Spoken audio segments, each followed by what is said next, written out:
সভাপতি সেক্রেটারি এবং আমার প্রিয় কলিগদের সবাই, আপনারা জানেন যে গত কয়েকদিন আগে ঢাকা মেডিকেলে যে ঘটনা ঘটে গেছে, অনেক ঘটনা ঘটে গেছে, এই ঘটনা আমরা তীব্র নিন্দা এবং প্রতিবাদ জানাই।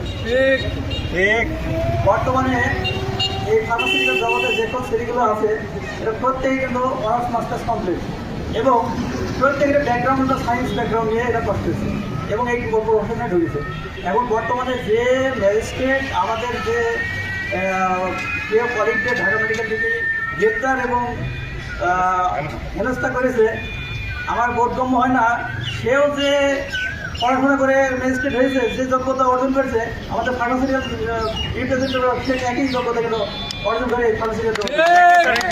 তারপরেও সে কোন মানে দৃষ্টিকোণ থেকে এই সকল শিক্ষিত ছেলেগুলোকে থানায় হেনস্থা এবং তাদের যে হেনস্থা করেছে, এটা আমার আসলে খুবই আমার মানে ইগোতে লেগেছে আর কি। তাই আপনারা প্রত্যেকে আমাদের এই যে হেনস্থা করেছে এর তীব্র নিন্দা এবং প্রতিবাদ জানার জন্য সকলকে ধন্যবাদ। পাশাপাশি বলবো আমাদের কিছু সুনির্দিষ্ট নীতিমালা প্রণয়ন করার জন্য এ বিষয়ে আমাদের সভাপতি কিছু বলবে, যেমন আমাদের কর্মের যে একটা নির্দিষ্ট একটা টাইম টেবল, এই বিষয়ে কিছু কথা না বললে নয়।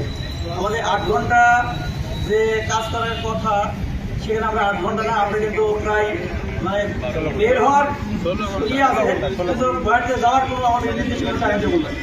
তাই এই সকল বিষয়গুলো নীতি নির্ধারণ করার জন্য সভাপতি